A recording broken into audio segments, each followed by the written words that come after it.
7,617 persuna irċevew aktar minn 1,155 euro kull wieħed f'pagament ta' benefiċċji li qed jingħataw lil persuni milquta mill-pandemija.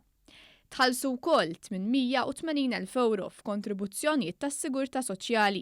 B'hekk in-nefqa tal-Gvern f'benefiċċji għal waqt il-pandemija issa telet għal kważi 9 miljun euro. Dawn id-dettalji ħabbarhom il-Ministru għall-Familja u s-Solidarjetà Soċjali Michael Falzon f'konferenza tal-aħbarijiet bħala parti mis-7 proċess ta' ħlasijiet ta' benefiċċji.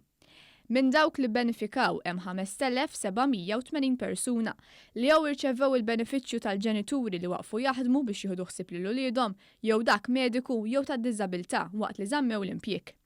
Hekk kif bdejna ngħixu f'normalità ġdida, aktar minn 500 persuna waqfu jieħdu l-benefiċċju hekk kif irritornaw għax-xogħol.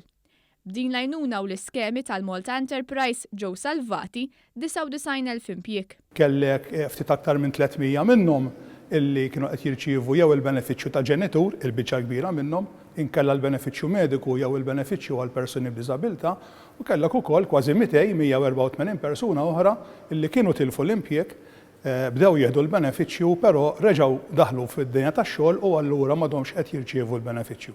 Jista' jagħti il-każ ukoll li dan huwa l-ewwel riżultat tal-ewwel rilaxxar ta' ċertu direttivi li kienu ingħataw. Il-Ministru Michael Falzon qal li huwa sodisfatt li l-Gvern kien ta' spalla fuq kull livell. Kien hu pjaċir nirrimarka li mhux biss bdejt jgħinna n-nies fuq qasam finanzjarju, imma bdejt jgħinna wkoll dak il-ħidma oħra li qed nagħmlu fil-qasam soċjali, bħalmu l-helpline għas-solitudni. Minn meta faqqet il-pandemija f'Malta sa issa daħlu 10,263 applikazzjoni u ġew maħduma 98.8% tal-applikazzjonijiet.